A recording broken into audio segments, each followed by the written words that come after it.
And now, more You Talk. Now, before we get to our special guest, and I want to get to her very quickly because she's an incredibly talented individual, somebody who we met at the NAMM show earlier this year, which is the Music Merchants show, and we've got the privilege of being able to go to that. I go because of my drums and my endorsers and the companies that I work with, and we met our special guest there at a dinner afterwards and got her album. Very unique style. Love the album. You're going to love talking to her. But before we bring her out, and by the way, she's going to perform, so you're going to want to stay in for that. Katie, do you think social media has played a role in the protesting? Because it's gone coast to coast, it's now gone international. Yes, it's gone international over the weekend. I think it's played a big role. Obviously, people that want to start the protest say, hey, we're going to protest here, spread the word around. They get their groups going and add people and communicate that way how they're going to do it. Also, a lot of people, created hashtags during this time to talk about what's been going on and kind of protesting online now. Blackout Tuesday, where basically you didn't post all day, you just put black squares, and it was protesting online. If you couldn't go to the protest in person, that's how you were involved by doing the hashtag and doing the protesting online. It's playing a significant role, and we do need to speak up with injustice. We do need to talk about change and how that change can happen. So anyway, we will get to that maybe a little bit more because we want to actually talk to our special guest about some of these things. But I think it's time we bring her on. I think so. She is a modern folk artist, songwriter, singer, performer. Just you're going to love what she has to say. I have her album, Enjoy It. It's frequently on my CD player in the truck. So, hey, Alice, welcome. Hey. Great to see you. I'm glad we finally worked this out. I know, it's great to be here. Oh, you've been so busy. Tell us, what have you been doing?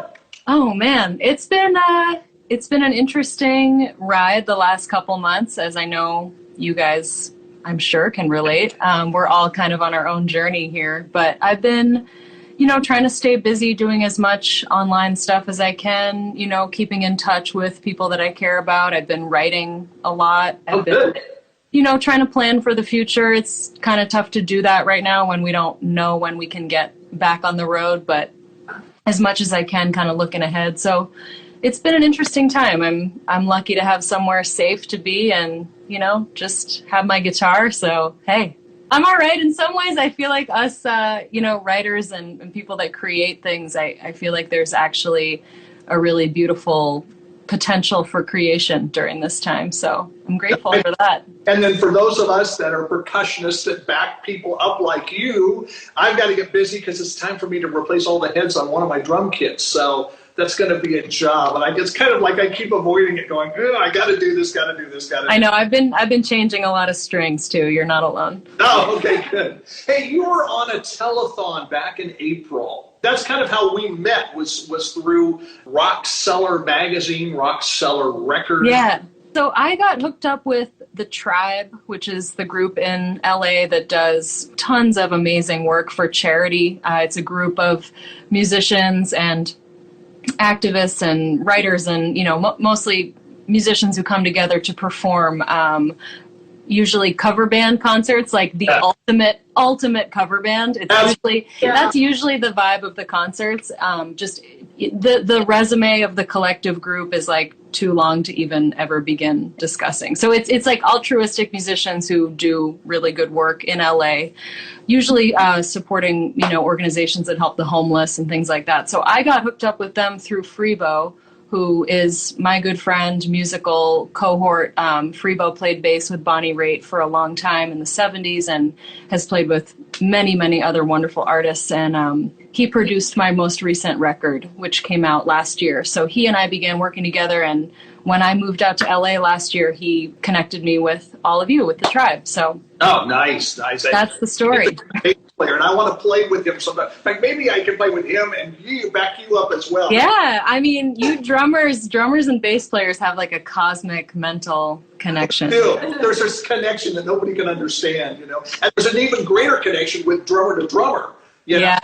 Like at NAMM, just being around them, it's kind of like, forget everybody else because we're drummers and we're talking. Hey, take us to the beginning real quick. How did you start playing guitar? Did you start on guitar? How did you get into folk music? Yeah, so it's a good question. I was singing from a really young age. So from when I was like 3 years old, I was singing. It was just a part of who I was from the beginning. I know it sounds cliche, but I honestly can't remember not singing. Wow. There are tapes of me as a little girl, performing for my parents, etc. And I picked up the guitar when I was 12 years old. I knew that I wanted to accompany my voice. I mean, I'd say my voice was my first instrument, and I was writing lyrics and interested in lyrics and lyric writing. So the guitar felt like a natural fit. And, as far as folk music is concerned, I was really lucky to be raised by parents who had what I consider to be great taste in music. And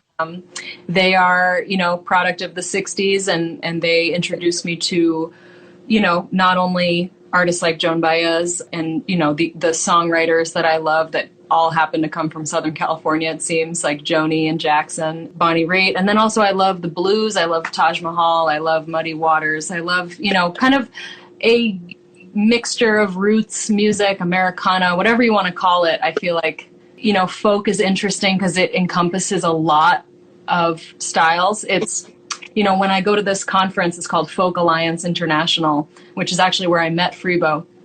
That's an umbrella that brings in people from, it's global, it's roots music from all over the world. And I think it's, it really is music of the people, as you said to me. And I love that it really does encompass so much, and like, it doesn't have the same boundaries that some genres, I think, have, which is appealing to me. And you can, do what I do and stick the word modern at the beginning of it, and then it means something else. And I don't know. I like that flexibility. Yeah, no, it's very, very cool. And for a time in which we live, yeah, folk music, it's the common person music, it's the Americana. I think it speaks volumes at this time. Yeah, I think it's music that has something to say, and I think it's very often speaks for the oppressed, and it's not, manufactured in the same way that many styles of pop music are. What you hear on the radio is just not always really saying something. So I love that about it too. And there's, I think there's going to be a lot of really amazing writing that comes out of this time. It's a lot to process. I think I'm just starting to scratch the surface as far as like being a songwriter that speaks to social justice issues. I think I've been, like many of us, many white folks, like a little shy because I don't know what to say. I don't want to say it the wrong way, but I think it's really important to do that work and kind of figure out in my voice, how would I say what I believe? How do I make a stand as an anti-racist? How do I do that in my style, as a singer and songwriter, and kind of share my voice and like my perspective in a way that's going to make it clear where I stand. So I think that's an interesting challenge that faces. Now, question, hopefully I'm not going too far here, but we're friends on social, and, I saw that you were at a protest in LA last weekend sometime. Why was that important for you to be at? Yeah, I'm really glad you asked that. What you read, I spent a lot of time composing that. And, it was really my statement about having been at the protest that started in Pan Pacific Park on Saturday. And it was my assessment of just having been a part of that crowd and the march that began down 3rd Street, and just experiencing what I felt was a really intense energy, but a really focused energy and not a violent, chaotic energy in any way whatsoever. And then I left just as I felt, kind of unsettled by the closeness of people, to be honest. Although everybody was wearing masks, I just was feeling a little worried about the health factor. So I sort of slowly made my way back to the car.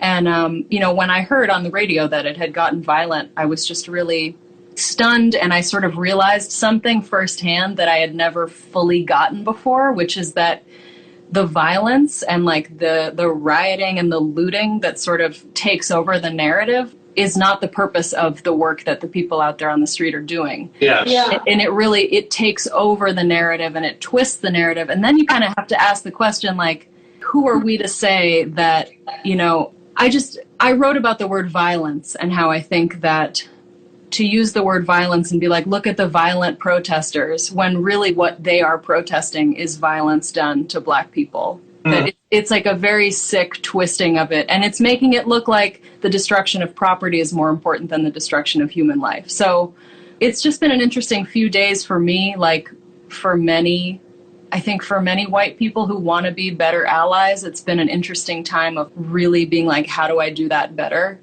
And I don't have all the answers at all. And I feel like I'm just starting to educate myself and like really wanting to commit to doing a better job. So that post, I guess, was like my effort to put that into some words. Yeah, no, I appreciated it. It got me thinking too, and I have been wrestling with the idea of going to one of the protests and interviewing people. So I can listen to what they're saying. Yeah. Primarily younger people. I mean, UTalk is for our demographic is young adults. So going up to some young adults and not interrogating, nothing like that. It's just talk to me. Yeah, I think it's so important to listen right now, just to listen to people of color and listen to what we can do to support them in it and stand by them and support them in this fight. Because, I think it's important to know when you don't know what to say and to like admit that sometimes. Yeah. And I'm having a hard time figuring out what to say, but I'm trying to figure that out. I think that process is really important. And, I think that's a really, really interesting idea to kind of compile the feelings of people on the ground. I think this is a really, really crucial moment in our history. I guess I'm glad to be alive for it. And I hope I can do my part. And I appreciate that. I appreciate your heart. And it's, it is a learning experience for those that are not Black. And it's interesting. I was confronted by somebody who said, you call yourself colorblind, shame on you. But it wasn't a negative thing for me. It's like my friend Gerald we're going to have on the show. I never thought of him as Black Gerald. He's Gerald. But I heard a new term used, and it's color blessed. And I like that. I'm color blessed because I consider Gerald to be part of my family. And Teresa, who's not with us tonight, is Chinese American.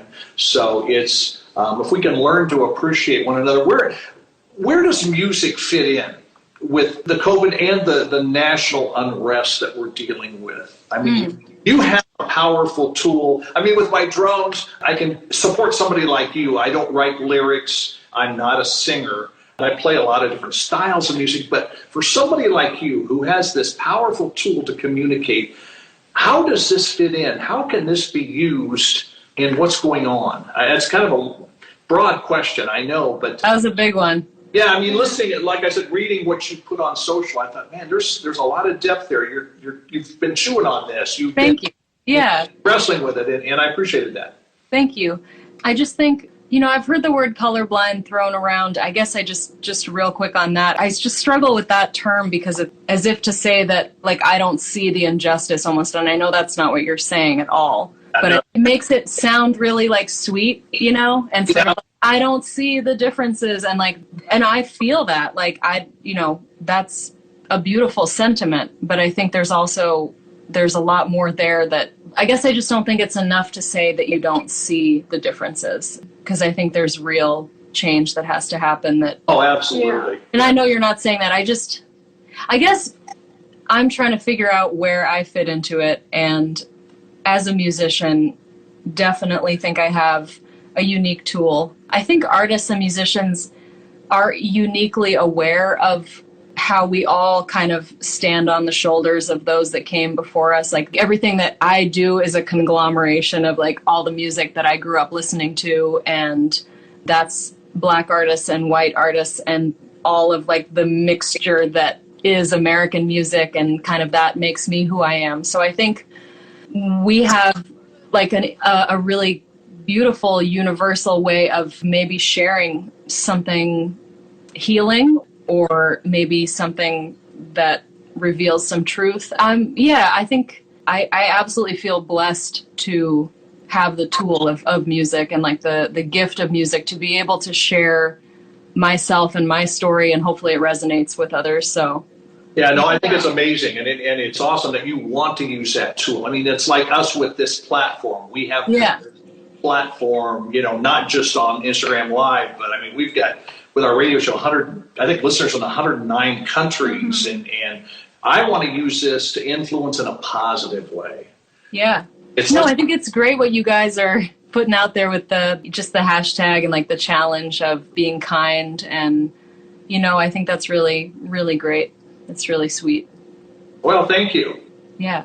It's funny, you guys are asking me really deep questions. It's like I don't feel like at all qualified to answer them. just like full disclosure, it's so nerve-wracking to like try to answer questions like that. I guess I'm just trying my best to speak from the heart. That's all I can do, I guess. Well, we sensed that when we had a chance to meet briefly, and like I told you in an email, I think this is organic. I mean, frankly, it's nice to be able to ask the deep questions and then expect you to answer them. So it gets me off the hook. So. It's just funny. It's like, it's kind of interesting. The circumstances, like typically an interview like this would be like, so Alice, like, tell us about your new album. But it's like a good sign, I guess, that everybody's so aware that it doesn't even feel right to have that conversation without addressing the matters at hand, because it would be like, it would seem like there was an elephant in the room, and it's just interesting. Well, and with your new album, first of all, how can people get a hold of that? How can they stay in touch with you, find out more what you're doing, interviews like this, whatever? Yeah, I can be found easily online. It's alicehowe.com, which is Alice like in Wonderland and Howe with an E. And you can find my record on Spotify, Apple Music. The album's called Visions, and I'd love if folks would follow me on Instagram at Alice Howe Music. So it's anywhere you might look for streaming. If you're a CD or vinyl person, you can order that through my website too. Nice. So what's the overlying theme, if there is one, to your album? Honestly, the theme is just what I wanted to do. There's no, it's not like a concept that guided all of the song choices. It was more just like an introduction to me as a singer and songwriter. That's really how I think of it. No, it's a great album. Thank you. But we had asked you to do a song, which I'm really ready. Forward to, which is very cool. And this is a loaded question. This is a huge question. Oh my God. Too many huge questions. I'm dying of. I'm sorry. Next time I contact you, you're going to go, sorry, I'm busy. Next time, just ask me, like, what's your favorite color? No, I'm just kidding. It's good. It's good for me. It's like, it's so important to have these conversations. I just think we don't know what to say always, and that's important to be like, so yeah. Thank you. Okay. We know something needs to change. A lot of things need to change, okay? But we've got to break that down. I mean, there's a ridiculous idiot that was once said, how do you eat an elephant? One bite at a time. Right. So how do we take this down? What is one thing that we could all do? Everybody in our audience, we could start doing right away. We can't change the justice system. That has to be done by the process, and we know all of that. But what's one thing do you think we could do? And I'm sure there's many things, obviously, that we could do, but one thing that comes to your mind that we could all start doing now that could make a difference? Yeah, I mean, a couple things come to mind. Like, I've been trying to read up about this lately, like what this exact question.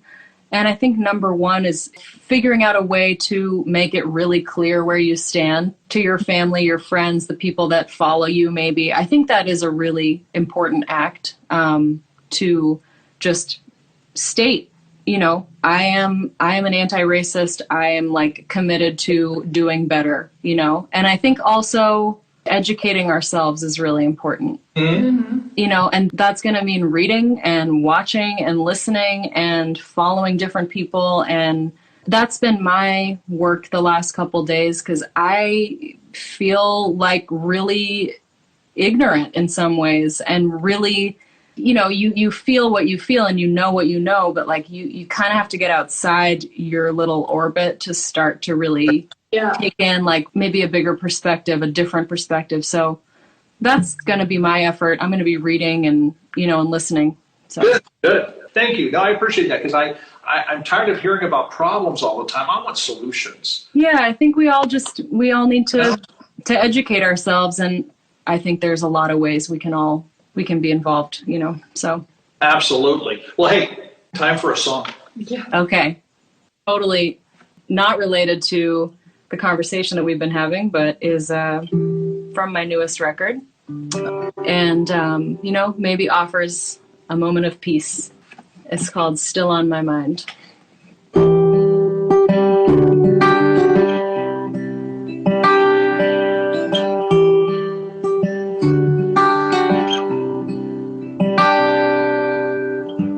Rain falling across the water,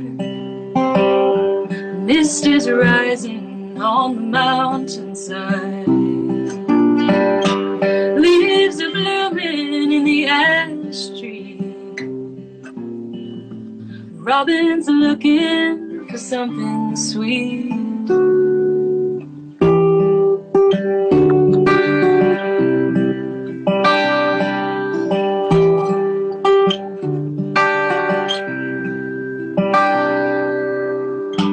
Where I'm sitting beneath the eaves, not one drop will find me. The little seedling is breaking through, persistent as the thought of you. Looking out into a sea of green, thinking on the years and miles that lie between. It seems so long ago, but you're still on my mind,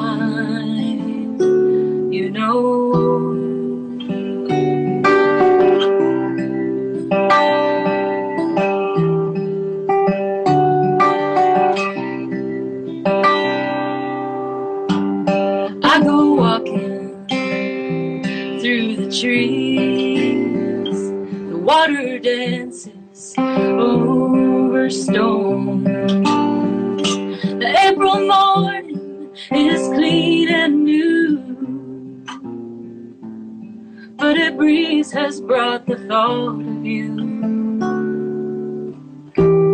Looking out into a sea of green, thinking on the years and miles that lie between. It seems so long ago, but you're still on my mind,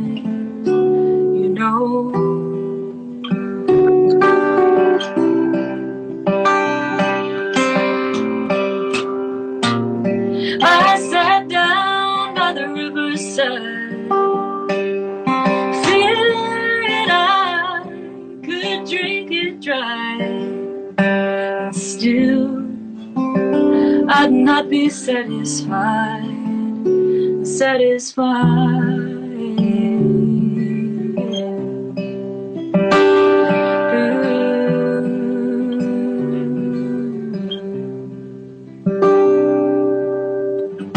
The banks are full with all this rain, and if they'll overflow, I can't say. The crickets calling in the firelight, and a long and gentle sleep tonight.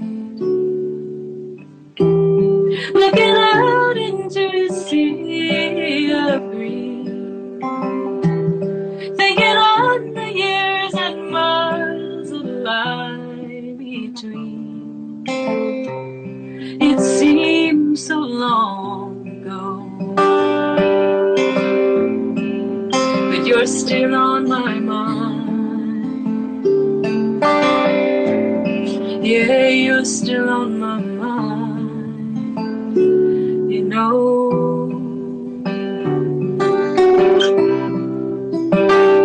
You know.